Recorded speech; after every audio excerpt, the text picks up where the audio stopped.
Yam Namami Bhagavatpadam Shankaram Lokashankaram Shankaram Shankaracharyam Keshavam Badarayanam Sutra Bhashya Kritau Vande Bhagavantau Punah Punaha Ishvaro Gururatmeti Murti Bheda Vibhagine Vyomavat Vyapta Dehaya Dakshinamurtaye Namaha Gukarastu Andhakaro Vai Rukarastu Nivartakaha Andhakara Nirodhitvat Gururitya Vidhiyate Sadashiva Samarambham Shankaracharya Madhyamam Asmadacharya Paryantam Vande Guru Paramparam.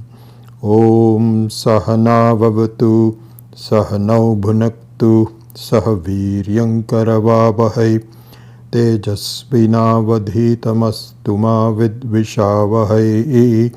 Om Shanti Shanti Shanti.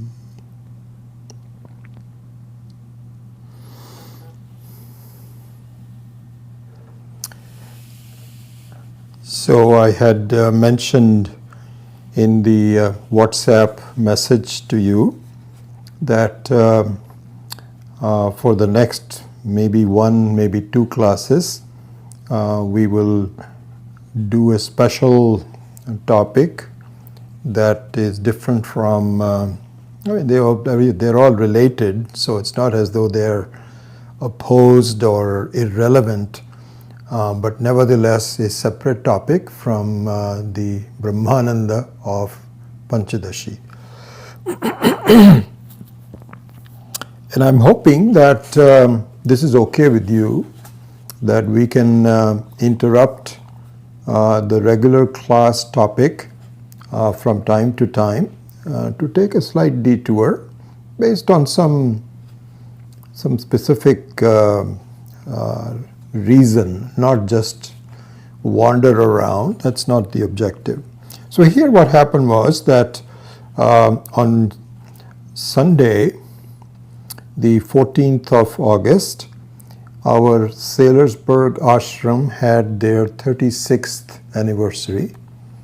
And I don't know how many of you were able to follow that online, which was broadcast as a video starting at 9:30 a.m. Eastern Time. But I did to a certain extent, not the entire one. But now and then I would look at it. There was Swami Muktananda ji's talk, and Swami Tadatmananda, and then Swami Tattvavidananda, who introduced two new books in Telugu. One of them I think in Telugu, the other was in English, I'm not sure. So he talked for a short time. And then the main talk was given by Swami Viditatmananda, what is called Anugraha Bhashya, for 1 hour. And while he was talking, I had a number of things going on in the home. My son, daughter-in-law, and granddaughter were visiting, and so we were getting ready for them, preparing some breakfast, this, that, or the other. And I had this laptop with Swamiji's talk also on the family room. And from time to time I was listening to it, and the more I saw how beautifully he presented this topic, which I'm going to tell you about. And I was not terribly pleased that I had to interrupt it with other things going on in the family. So what I decided to do was to re-listen to it at leisure from yesterday morning. And so I redid that. And when I listened to all of it, I watched all of it with Swamiji. It was a video recording on YouTube. And while I was doing that, I thought I would transcribe the words. And by the way, I have to mention it to you. I don't know if any one of you has this Google Pixel phone. This one right here. This is a Pixel 6 that I got last year. but I think Pixel 5 also is okay. It has a voice recorder which is superb, and I've used it once before, and I used it this time as well. And so what I do, if you have that, and if you haven't used it, please do. It's really marvelous. I've seen a lot of comments on it, and I've really used it myself, and I think it is absolutely phenomenal. You just take one or two sentences. So basically what I do is I go to the Gmail, and I start putting down after the subject the content of the Gmail, and I start talking. And then you can switch it off, switch it on when you're having the next line ready. You can actually delete the previous word. You can clear the whole paragraph. It puts in periods for you. Paragraphs are very easy to put, saying new line, new line. So there are some commands that it takes. Anyway, I'm not going to spend a lot of time on it. It is just wonderful. And so what I did was, over the last day and a half, I actually pretty much transcribed everything that Swami Viditatmananda ji talked about into this. And I think that hopefully you will agree, the way he has presented this material is extremely structured and very useful in our lives. I think personally I may take time to clean it up all and make it into regular sentences. Right now it is still rough, and the one thing that the Pixel doesn't do very well is to record non-English words. Obviously it is meant for English speaking people, and so whenever there is any kind of a Devanagari or any kind of a difficult word, then it cannot really do it. So you have to clean it all that up later on. It's easy to do. But anyway, I was so impressed by Swamiji's treatment of this material, which I will now start to talk about that in a minute, that I think it should be really listened to by everyone. And the one that really makes it so special for me is that those were the same ideas that our common Guru Swami Dayanand Ji had presented over the years. And so there was nothing brand new about the material. But nevertheless, even for myself, who's been studying Vedanta for a while and teaching Vedanta for a while, it was a great refresher course and a great way to structure the basics of our life, really.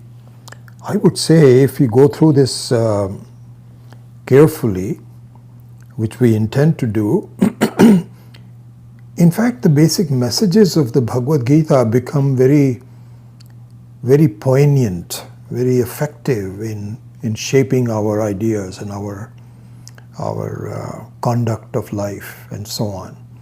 So I'm just very enthused about the way Swamiji, he was a 1-hour talk, the way he has presented. And so with that, let's get into it. So the topic that he was asked to, or he had chosen to speak on, he was not asked, but he had chosen to speak on,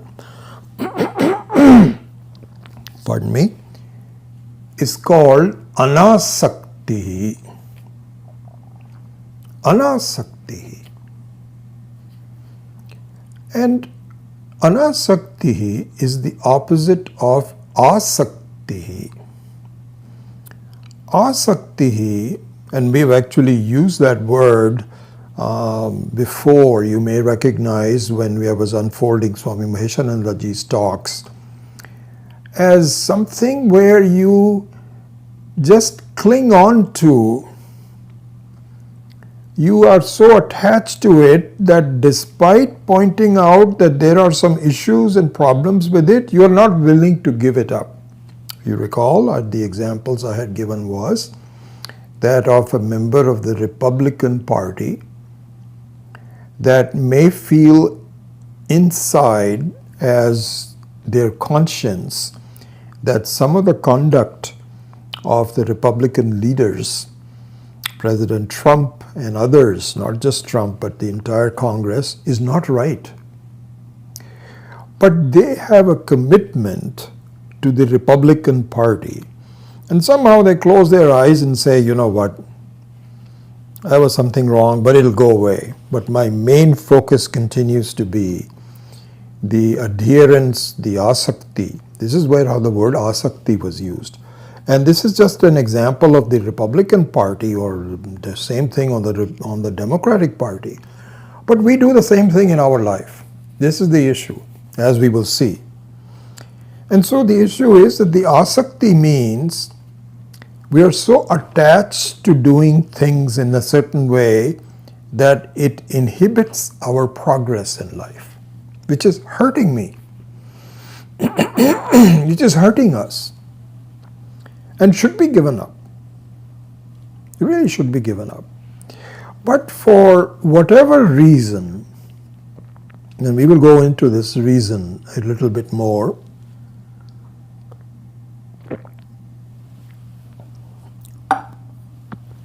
we cling on to it. So this is called Anasakti.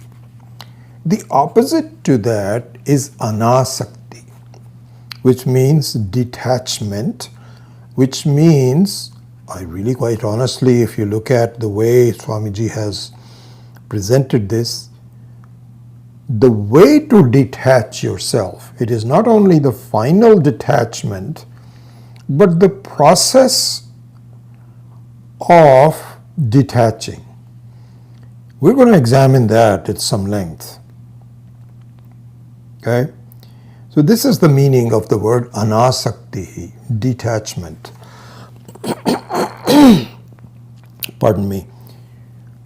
In Sanskrit, it's very interesting, the prefix a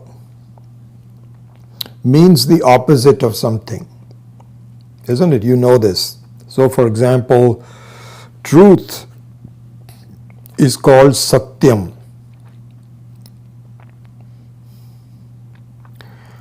So, the non-truth is called Asatyam. But there is a grammatical rule that if a word begins with a vowel rather than a consonant, like Atma, Atma starts with A, which is a vowel, then you cannot do the opposite of that by adding A, because A plus A is still A. So you don't know whether you're talking about Atma or not the Atma. So there is a rule in Sanskrit that if a word starts with a vowel, then instead of the negation of the prefix with a, you add an. So as you know very well by now, the opposite of Atma is Anatma, Anatma. So similarly here also, the opposite of Asakti is Anasakti. Anyway, just a side highlight about the word Anasakti. So this whole talk is the importance of Anasakti, the method of Anasakti, and the benefits of Anasakti. So here, the more we really examine this in a very systematic, logical manner, the more we will understand what mistakes we are making with the Asakti. How am I hurting myself? So here Swami Viditatmananda has pointed out as part of his talk here somewhere, and it's a very beautiful thing to see that, we talk about ignorance. ignorance, knowledge, ignorance, knowledge, ignorance, knowledge. And we say, somebody asks you, what do you mean by ignorance? You say, well, ignorance of not knowing myself. This is what it. And then we go on with the next topic and so on. We say we've understood it, not knowing myself. So we just kind of anoint it as something that I understand quite well, not knowing myself. But let's go on now.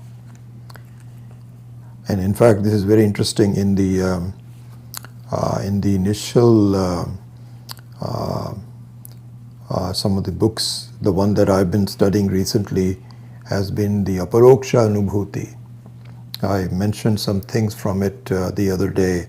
In fact, we are taking the first part of the Saturday morning, which is the Nididhyasanam definition from the ending part of Anubhuti, Aparoksha Anubhuti. But in the beginning of the Aparoksha Anubhuti, Adi Shankara has really examined the nature of ignorance extremely well. And we're going to hopefully do that one of these days. Where he points it out, ignorance is not an ordinary thing. Now, basically, what it says, just in short, ignorance is not just hiding. It is not just avarana, but it is also vikshepa. So as you know, the very classical example of not knowing the rope as it is avarana. But if you have the rope as being completely hidden from you, like if it is completely dark, so there also you don't see the rope. And complete darkness really doesn't create any problems for you. But partial light makes the second part of the ignorance take on a new form. And the second form of ignorance is vikshepa, which means projection. Because you don't know something very well, you project something wrongly on it. Right? Well, this is important in this context. So listen to all this very, you can, what we're going to do is to look at all these segments of this talk and then put it all back together and revise it as it's like a jigsaw puzzle. You will keep on putting pieces together until you have the full picture of what Anasakti means to me. And so this might take more than one class. Hopefully we'll finish it in 2 classes, but I'm just going to do it the way it should be done. So what I'm saying here is that ignorance is not just not knowing myself, but not knowing myself correctly. And as a result of the error of not knowing myself correctly, one of the offshoots of that, one of the results of that is asakti. Because I don't know myself very well, in fact, the not knowing myself expresses itself as making a complete mess of how I go about in my life. This is the point. So here, this is not just talking about, you don't know yourself and then you do study Vedanta and then you know yourself and your problems are solved. It's not that straightforward. There's a lot of complications in between, and we have to pay attention to all of the steps of the complications if we were to really solve it. Because our minds are really, our minds are kind of like looking at us and saying, okay, this much I understand. What about that? Well, that I don't know. See, until you convince me, I am not going to really do this.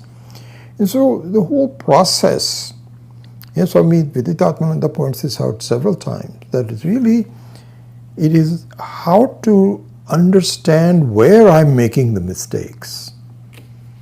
Not just the fact that I'm making a mistake. We all know we're making a mistake. Vedanta tells us over and over again.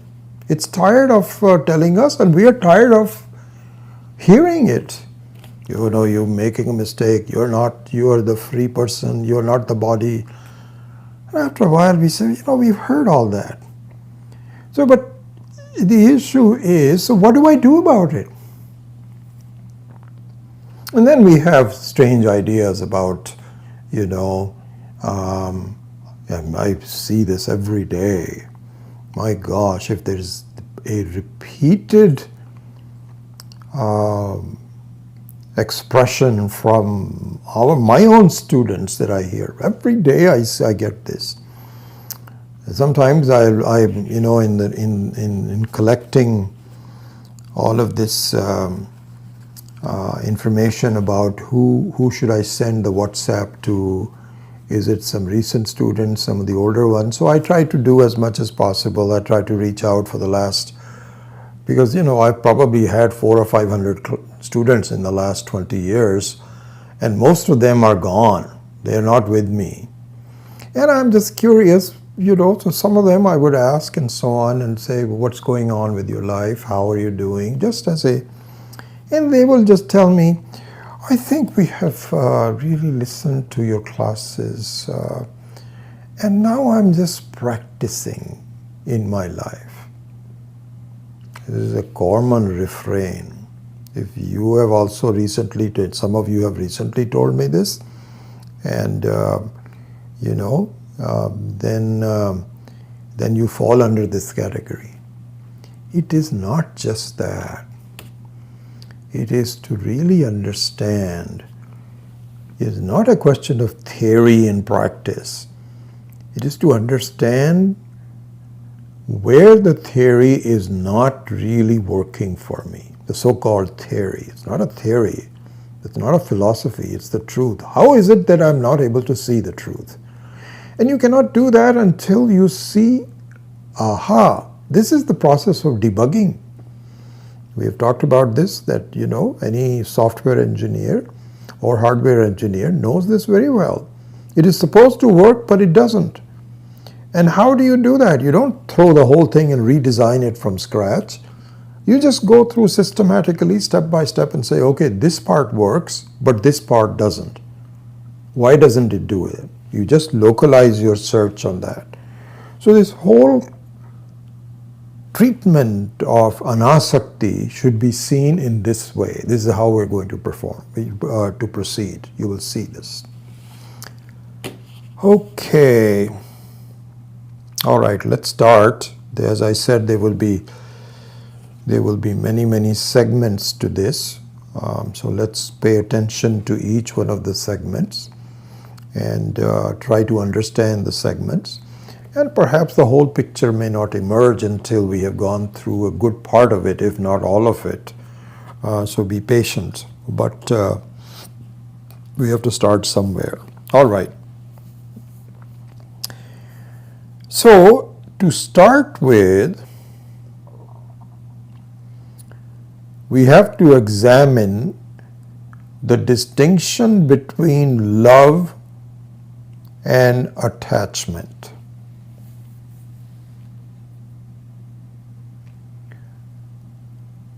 Because they are not synonyms. You know that. You know what synonyms are. It means two different words that mean exactly the same thing. We may actually behave in our life. That's part of the problem. We may behave in our life as though the two are the same. So for example, you will say, I am very attached to my granddaughter. You can say that. And to another person you will say, I love my granddaughter. And you can say, you can mean the same thing in your mind. I'm attached to my granddaughter or daughter or son, and I am in love with my granddaughter or daughter or son. You can say that. But they are not synonyms. They're two separate words. If they are, in other words, there are two words that mean something different. But I don't know what that difference is. This is where we need to examine, and we will. This is the main thesis of this whole talk. We need to distinguish between love and attachment. Okay? So this is one of the main subtopics. There are like 5 or 6 main subtopics, and this is the first subtopic, which is the distinction between love and an attachment. So here we say, one thing to see right away, there are many different ways to do the distinction.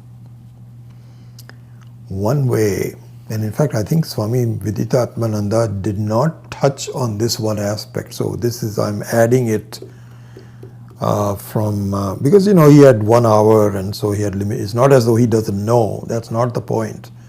He knows much more than I do in all details and so on, but the opportunity to include all these points in 1 hour were not there.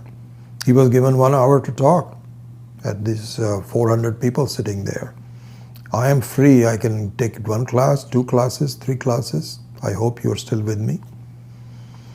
So one thing that we should see as a distinction between love and attachment is this. Love is given to us as a natural part of us by Ishvara.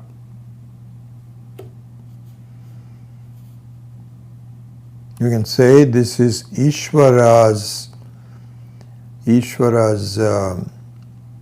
gift to us, if you may. The fact that we are born with a sense of love, born with a sense of, and the sense of love stays with us. It's part and parcel of my beingness. Not something that I have to learn.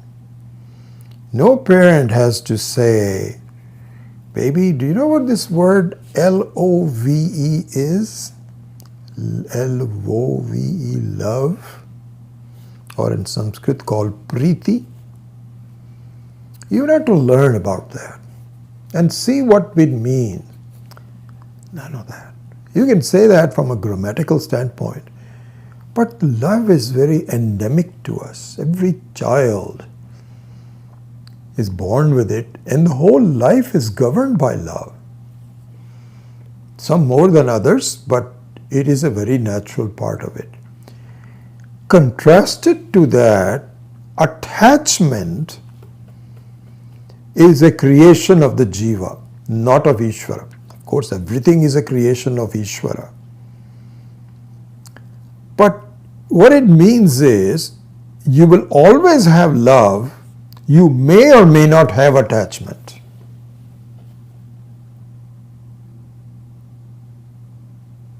That is a one very basic distinction. So, love is a creation of Ishvara, attachment is an optional creation of the jiva. Okay, so this is one thing. Okay. So now we can proceed further. And so this question can arise, particularly amongst the students of Vedanta. How can I have detachment from my family and my children? How? What does that mean? Because that's not something that I can accept. That's not something that I can just grasp easily. What do you mean by detachment from my family and people that I really love? How can I be detached from my family? It seems like it is the same thing as love. And in fact, this very question raises a conflict in the minds of Vedanta students. In fact, the more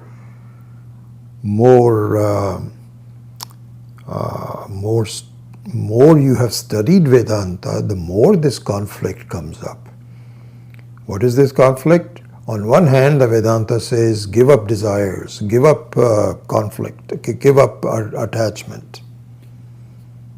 On the other hand, I find that I cannot give up love. I cannot give up attachment. I cannot give up desires. And so I want to understand what the Shastra is telling me, but I have a hard time understanding how until somebody explains it to me. And here's what we are going to do. This is exactly what we have to do.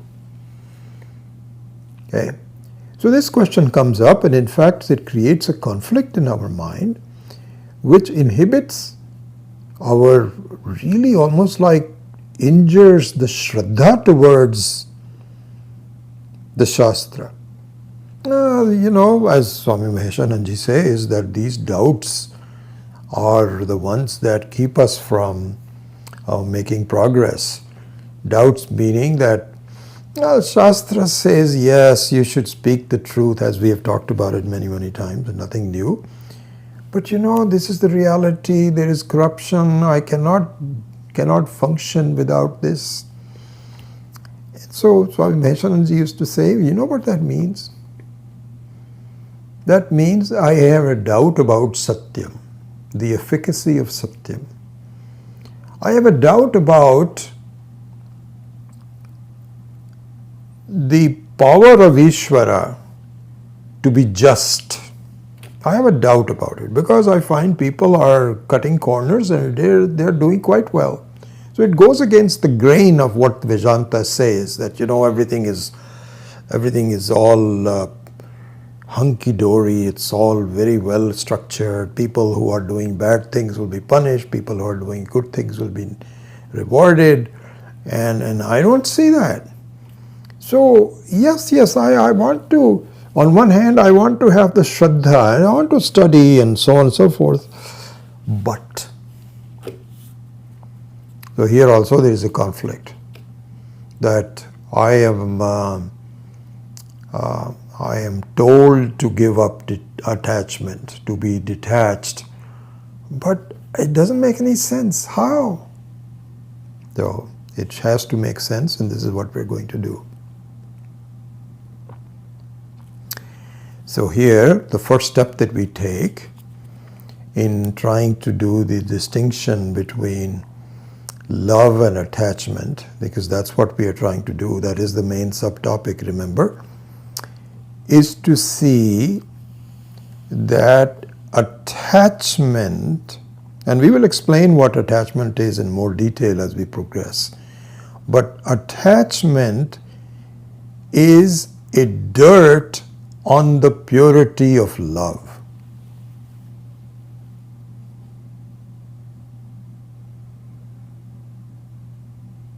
It's kind of like supposing you are eating the Indian dal, lentil,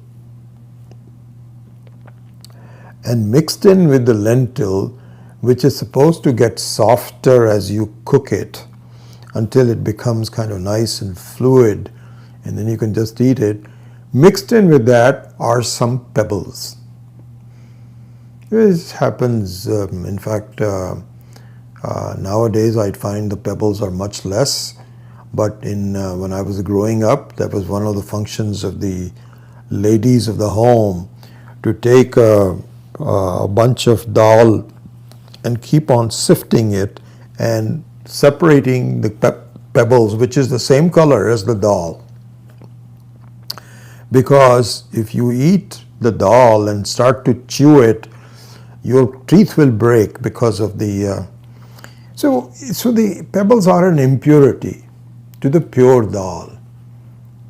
Similarly, is the attachment an impurity on the doll? How is it an impurity? This is what we have to understand. Okay, so let's go on.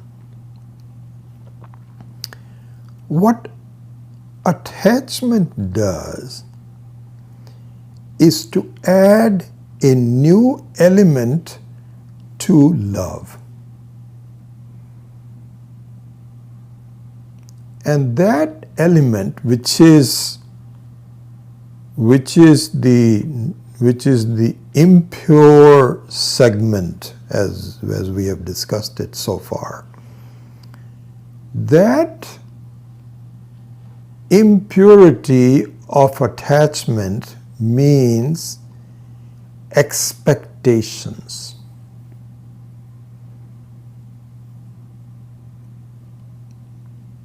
It is made up of expectations. Expectations, so how is that bad? It is bad because we will discuss it now. So now we have gone from a pure definition of attachment, the distinction between love and attachment, to an analysis of what attachment is. And the reason that the attachment is impure is because it is made up of expectations. Okay? All right, I can at least accept your definition, but how is it bad? All of a sudden, our picture changes from purity to impurity, because expectations brings up dependence. There is a new condition that is introduced called dependence. So, in the beginning, love is relatively pure. Okay? Like, for instance, supposing we have a newborn baby in the home. Your relationship, by the way, this whole discussion is starting with the first segment, which is relationships. As we will discuss it later, Swami Veditaatmananda also pointed out that our sense of happiness or unhappiness in life is primarily dependent on relationships. 80% of the source of our happiness is relationships with other people and other situations. And so problems with sickness, unless you have a major problem with some bodily harm, which can really be, that's the exception. So when you have a heart attack, heart problem, or you have a severe diabetic issue, all those are exceptions. But a normal person who's reasonably healthy, the source of problems are usually associated with relationships and problems in relationships. So this has to be kept. So in the beginning, as I was saying earlier, if you develop a relationship with a newborn baby, it is pure love. Pure love. Why? Because the very presence of your own baby brings you joy. as Taittiriya Upanishad says, Moda, Pramoda and Ananda. I think those are the three, if I recall it. So the very sight of the baby brings, even now, for example, our son lives in San Francisco, and once in a while, every weekend, he'll say, I think I will bring the baby to you tomorrow. So that news gives us great joy. We haven't seen the baby yet, but the news of the baby coming tomorrow, as she did on Sunday, gives us great joy. Then when the car pulls in and I pick up the baby from the car and hold her in my arms, the joy is even more. And I'm with her 4, 5, 6 hours, as long as they are with us. It is nothing but pure joy. Every little, now, she's 17 months old and she's now into hide and seek with her grandma. Her grandma says, oh, I'm not there. And so it's joy, joy, joy, joy. This is pure love. Now, as the baby grows into a youngster and to become an adult, issues now come in. Swami Viditatmananda was pointing it out that you come home and your children, your son or a daughter is watching television with loud sound, and it's all living together and so on. So you say, can you please turn it off, because now we are here and so on. So the child will say, why? Do I have to? Immediately, now you can see that you have introduced a sense of expectations into the love. It is no longer unconditional love. It is now conditional love. You see, this is how it happens. This is how it starts. And so now you would love the child if it behaves the way you want it to. It makes up the bed properly. It does its homework properly. It doesn't watch TV with loud sound in the common areas, etc., etc. So now your love has added a new dimension to it, which is conditionality and expectations. Okay?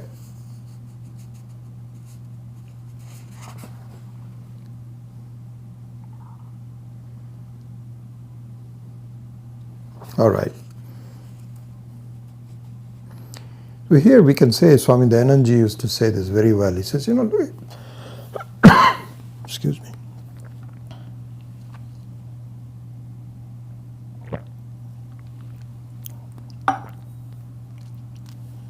He says, look at the basic fact here.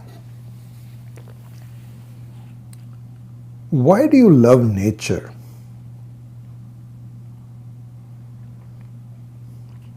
When you're at the beach and the ocean is making a tremendous sound and noise, you don't mind it. If the birds are flying from east to west, you don't say, why don't you fly this other way around? I don't like your flying from east to west. Why don't you fly from west to east? No, we don't do that.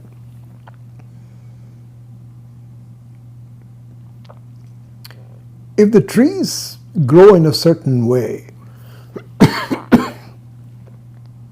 we accept it.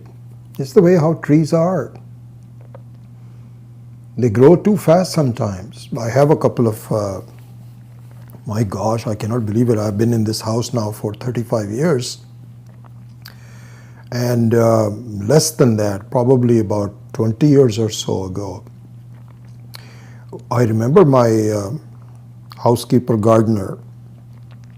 He also does a lot of gardening and structural work and so on, Mike.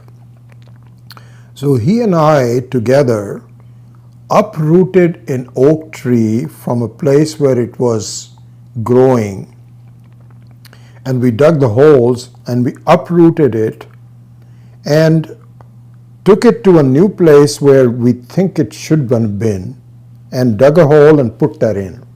All just between the two of us. That tree, 20 years later, the trunk is about, I kid you not, 18 inches thick. Huge tree.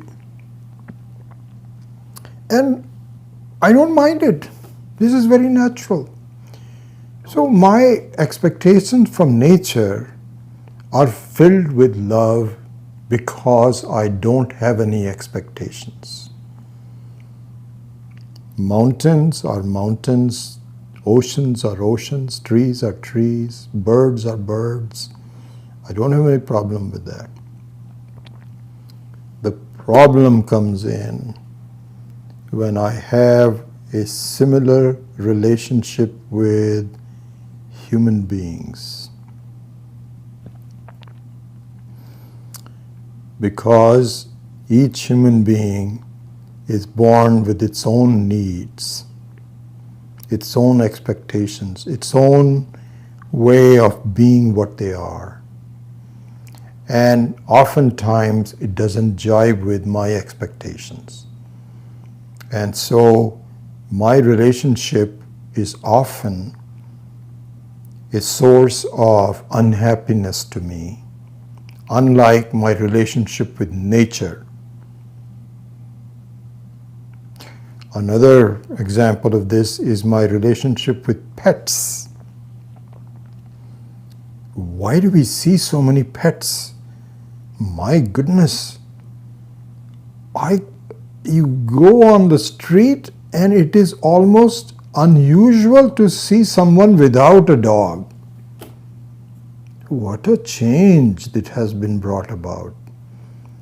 What a huge industry. Everybody has a dog. And I really don't get it. I mean, I kind of get it, but I don't. The amount of care that the pet needs is enormous. Just enormous. Some of the hospital bills, some of the bills from its grooming,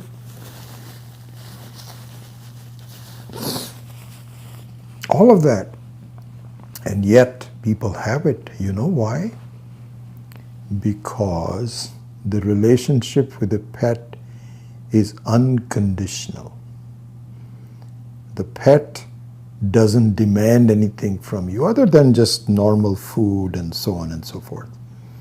But as soon as a person comes in, the dog runs to it with his tail wagging and just jumps at the person. And I have several friends that have these big dogs, and I don't even want to visit them, quite frankly, because I know that dog is going to jump all over me. And that doesn't really please me at all. They've got all these paws and so on and so forth. And I'm very lucky that my kids don't have dogs. I am not a dog person or a cat or a pet person at all. But there is a need for pets because of their unconditional response to your needs. And similarly, the young ones in your family initially do not demand anything from you. But the moment they have their own personality, it rubs against your needs. And then the set of expectations rears its ugly head. And the love is now polluted. It's no longer as pure. It is now an impure love, modified by whether the person is able to satisfy my need. Okay, so now let us transition into the next subtopic. I don't know if you want to label it. I don't know, when I redo this sometimes on the time, I might actually make it into paragraphs or something. So the first one was what? The distinction between love and an attachment, right? And we've already seen the definition that the attachment means a set of expectations. All right? So let's move, and a few other things. So now let's move on to the next subtopic, which is, how do I run my life?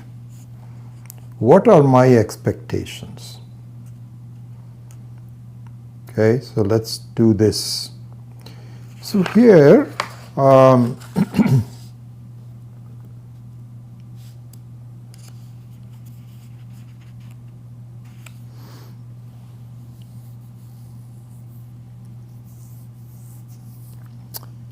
this topic, it should be seen that my sense of self-satisfaction is the most critical in my life. Okay? Swami Dayananjali articulated it so well, and that is, everyone is looking at their pleased self as the objective. I measure everything with respect to a common filter, which is, am I pleased with myself or not? Other things are important, but not critical. They are not as significant as my own sense of significance or insignificance. In fact, one can say that money, power, fame, knowledge of things, all of those are secondary to my sense of my own significance.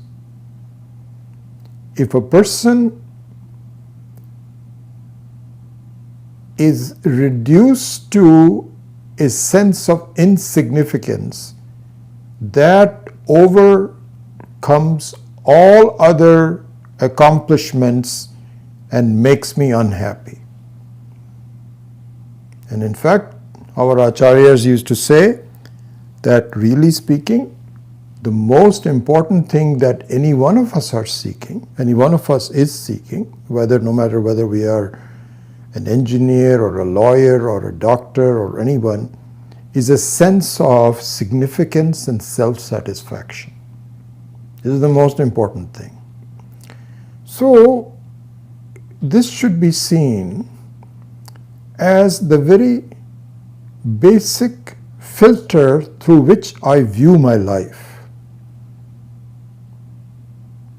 Okay? And this is given by the Upanishads.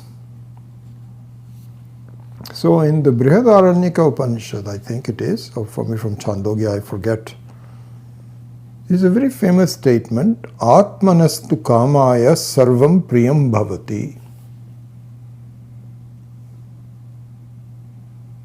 Atmanastu kamaya sarvam priyam bhavati. It says, no, it's actually in Brihadaranyaka because it's Yajnavalkya teaching his wife, Maitri, that listen, you should do an analysis and see that you love someone because it gives you self-satisfaction.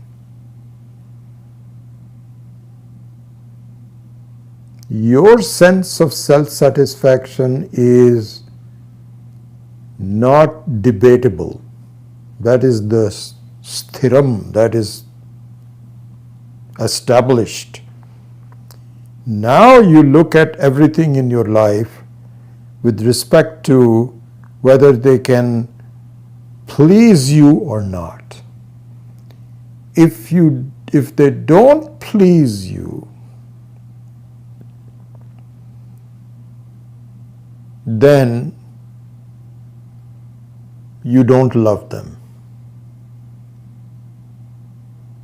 So it is your own sense of who you are and your own sense of self-satisfaction which is at the heart of how you transact with the world.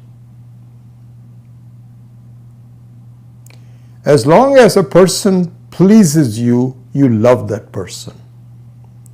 If that person ceases to please you, you don't love that person. Why? Because your love for yourself is the basic filter.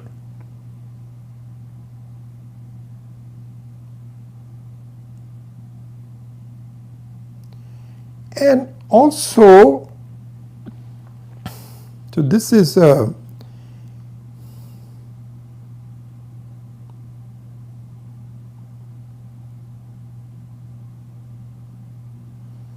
this is a very basic thing, that in my relationships with others, I need to make sure that my sense of self-satisfaction is paramount in my life. And it stems from the fact that, really speaking, it is a very natural thing to do. There's nothing wrong with it. What is wrong with the way of dealing with this will come a little bit later. I'm still coming up to it. We're not there yet. Why? Because what I'm saying is that it is very natural for us to feel this way. Why? Because our nature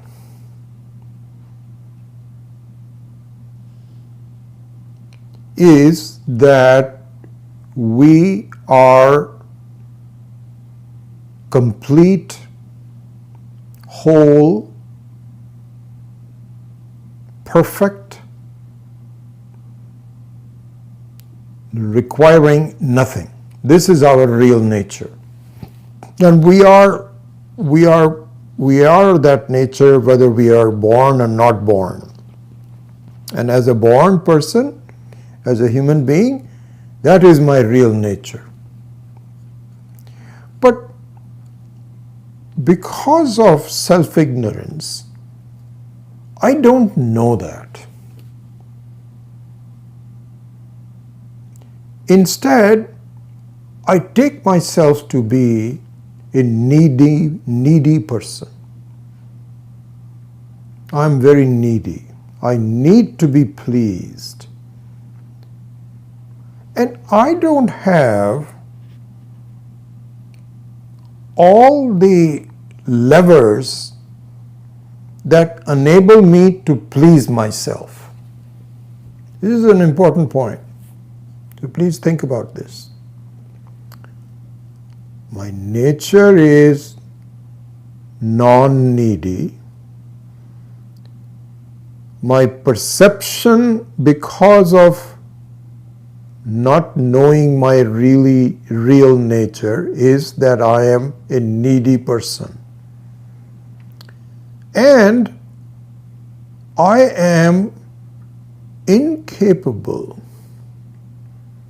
of fulfilling my needs. Oh, one other thing before I complete that. One other thing. So I am by nature a complete person. Because not knowing it, I am a needy person. And I cannot get rid of my wanting to be myself as a non-needy person. Vedanta often talks about it as, for example, a river. So when the ocean water evaporates because of the heat, and this is why you find that fire is the source of water. So you have the hotter the summer in India, the more monsoon it will have, because there is so much moisture that rises above in the form of clouds that it finally comes down in the case of monsoons. This is well known. And the water which has now gotten disassociated from the ocean is not happy, and so it wants to get back to its source. That's exactly our issue also. We are actually still water, but apparently different from the Satchidananda of the Ishvara. And we want to get back to it. It's not as though I can give up. The water cannot give up its reason to go back to the ocean. You can dam it for a while, but as soon as the dam is removed, it still goes back to the ocean. Similarly, all human beings want to and will not rest until we see our sense of wholeness. Not possible. I cannot give it up. It's a catch-22. I cannot seem to be whole, and I cannot give up the idea of being whole. Anyway, so that's the intermediate point. And let me come back to the original point, which is, I want to be fulfilled in my life, but I am inadequate to fulfill my own needs. That being the case, the only other thing that I can do is to beg the world to fulfill my needs. So I become a perennial needy person. So think about this very carefully now. What I am doing in my life, what I am really doing, you have to look at the background of your conduct in life and how you lead your life and so on. You want desperately to have the world fulfill your needs so you feel happy about yourself. I have many needs, of course. I have the needs for because I'm identified with the body, and therefore the body has its needs, and therefore those become my needs. I have bodily need, my physical needs, in other words, physical needs. I have mental needs, all kinds of needs, and so on. But the most important need that I have is emotional need, my sense of who I am. Because if I am forever evaluating myself as an incomplete person, which is a source of irritation to me, anything that I can do to make me feel better, I love. And one of the ways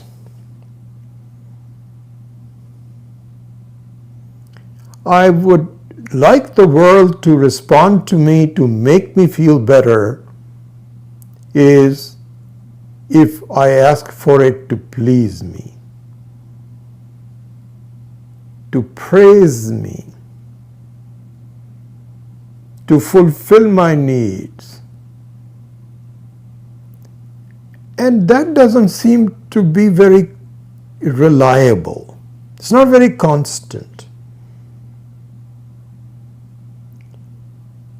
But this is where my errors are, as we will see in much more detail as we proceed. This is the error. And the error is that my Anasakti, my sense of attachment, is imbued with a sense of expectations. If a person fulfills my expectations, I am okay. If it doesn't fulfill my expectations, I am not okay. Now let's proceed to the next stage. Okay? The next subtopic, an important one. So let us take the example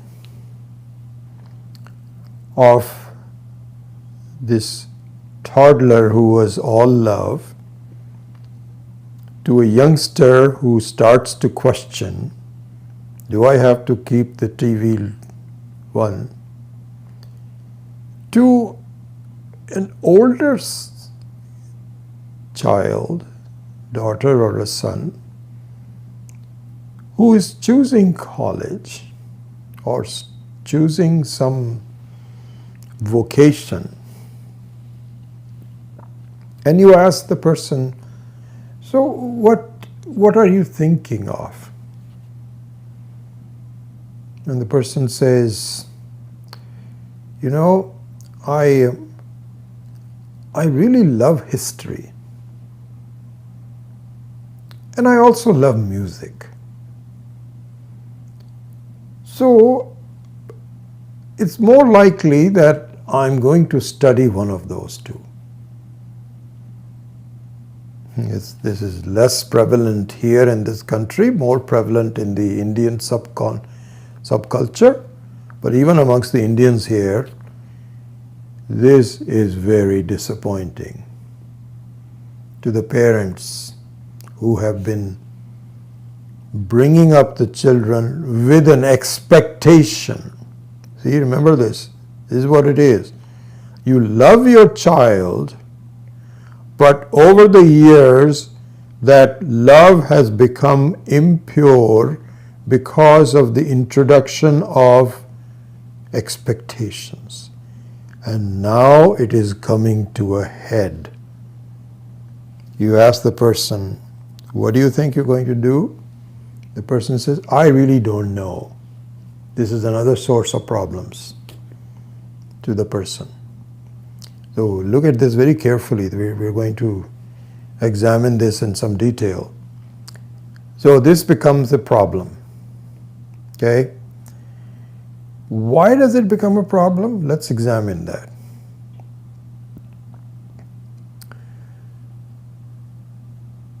There is nothing wrong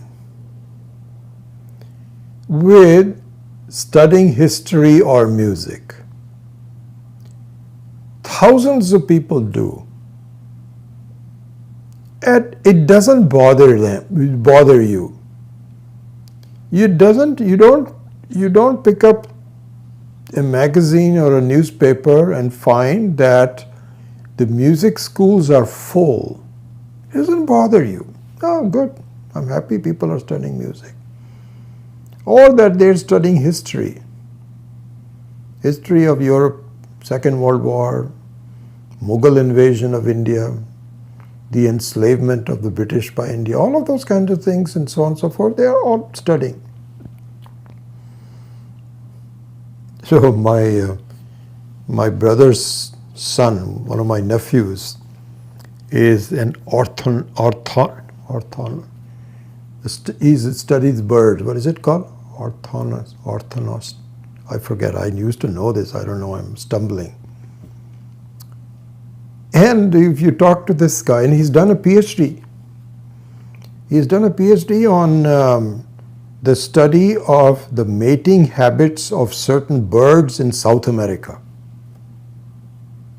You have to go and sit on the top of a tree. I remember talking to him. And he says what I had to do was to specialize and really observe the female and the male and how they call each other out and how they mate and so on. This was his thesis, PhD thesis. Wonderful. Now he's doing something else, but anyway, that's what he was doing. So there are people who are studying music, who are studying history, who are ornithologists or study of birds or whatever. It doesn't bother you. What bothers you is my son or a daughter doing that. This is an important thing to see. Why? What's wrong with that? Because it doesn't fulfill the expectations that you have for yourself. You are attached, and now we can bring in the word attachment. So look at the analysis of this. You have an Anasakti, you have an attachment towards the fact that my children are going to be doctors, lawyers.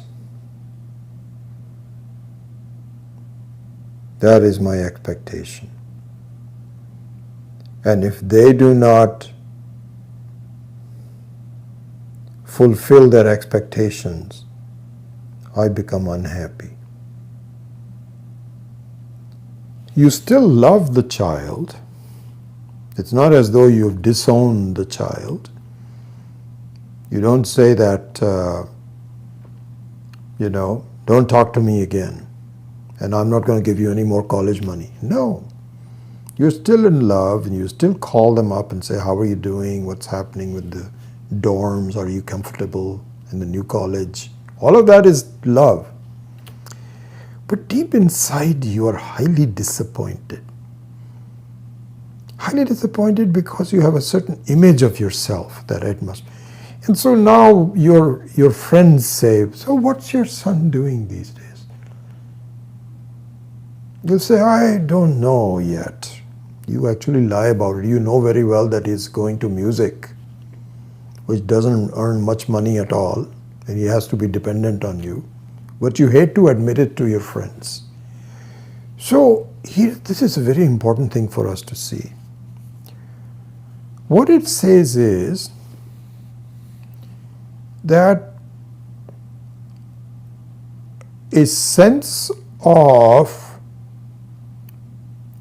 disappointment or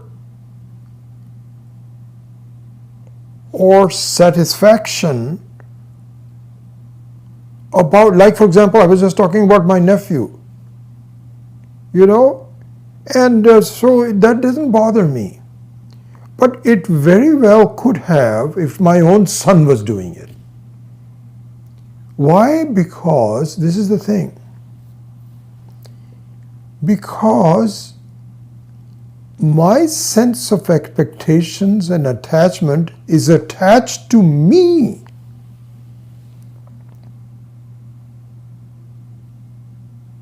This is the problem. The I is not acceptable to me. And I want to be acceptable to be myself because Atmanastu kamaya sarvam priyam bhavati. I want to be a pleased self. And if someone doesn't please me, then I am hurt. This is the issue. So it goes back to self-identification. If you identify with a less than what is really expected, you are disappointed. You know, we have talked about this identification as a source of problems. Remember that? We talked about the fact that you can go to a movie and for a while you are so identified with certain characters in the movie that whatever happens to them happens to you. Similarly here also, you are so identified with the success and failure and the likability of your son or daughter. You so identify with it that it becomes a problem to you.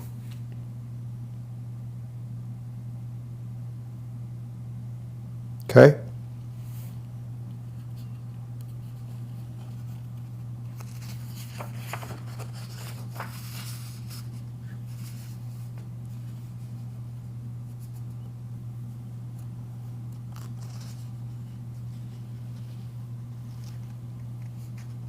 Let me see where I am and what I should do. I am certain that I won't be able to finish it. I'm also fairly certain that I will be able to finish this in the next class. In this class, we are focusing on the problem and the analysis of the problem. In the next class, we will see the solution. Okay? But let me see if I wanted to pause with going over some of the other points that I may not have made here today.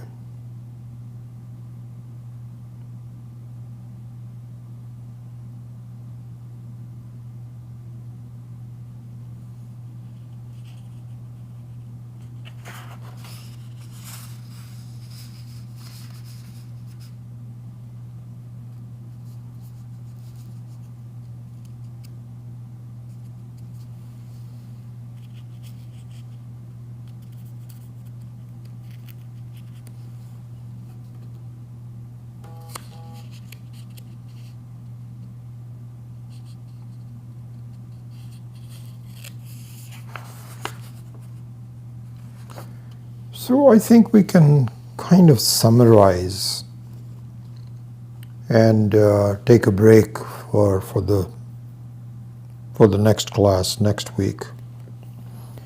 What we can summarize is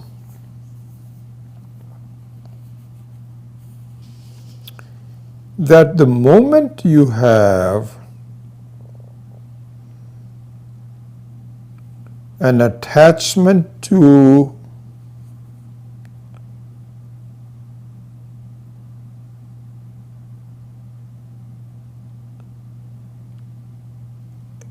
your own happiness, which is not under your control,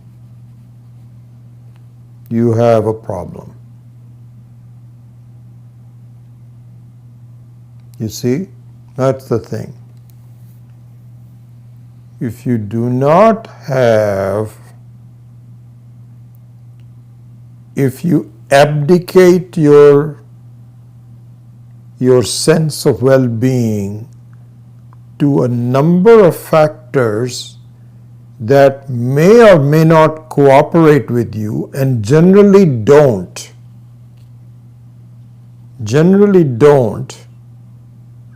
you are in a begging mood for the rest of your life with no end in sight. And just like a beggar feels satisfied with one or two good meals, which doesn't last very much, this is exactly what our situation is. We are begging the world to please me. May you do things the way I want you to do. But they can't. They've got their own issues.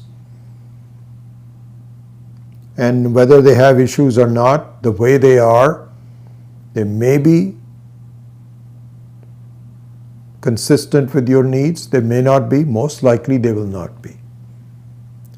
This is not a very intelligent way of living. So we will take a break at this point. So we will now look at a solution to this, which is laid out very well in the Bhagavad Gita.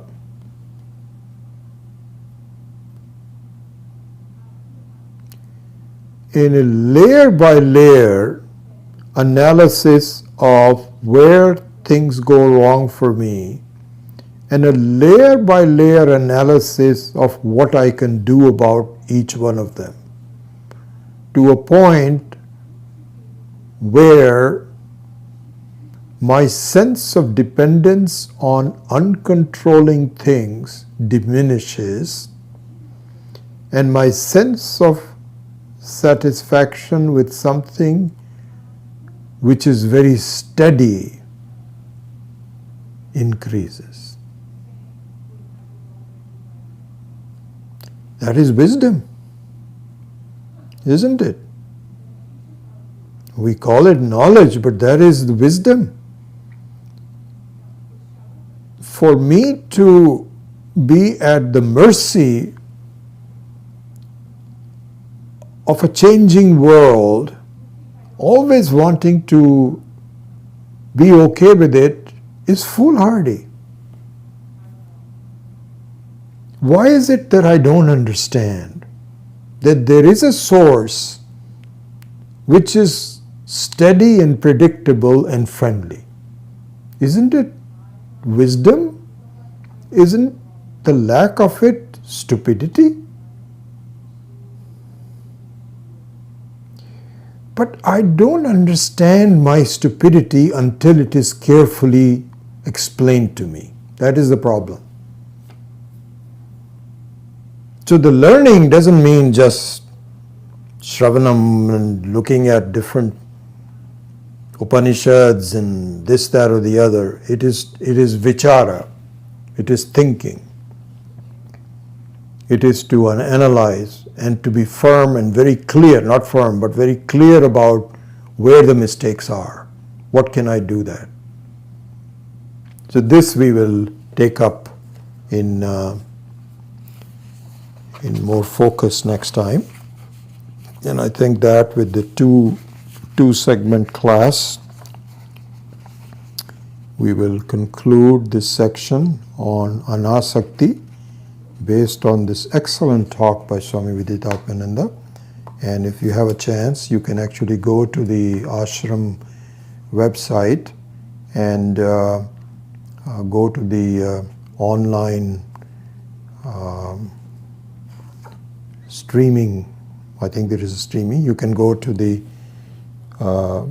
through the August 14th anniversary, and you can click on it and you could actually see it for yourself if you want to. But then I don't know how many of you will, so I thought I would take a couple of classes to go over this with you. So that's what I'm doing. So with that, I will conclude today's class and to see if you have any questions, and then conclude the topic next week. Om Asato Ma Satgamaya Tamaso Ma Jyotirgamaya Mrityor Ma Amritam Gamaya.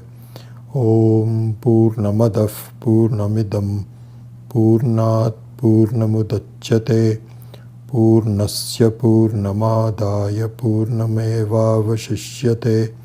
Om Shanti Shanti Shanti. Hari Om Shri Gurubhyo Namaha. Hari Om.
Ornithology, yes, sorry.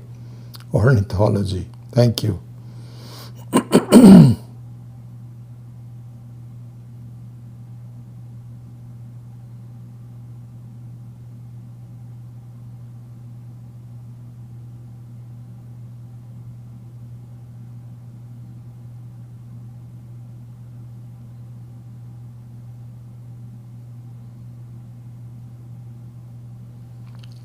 Good.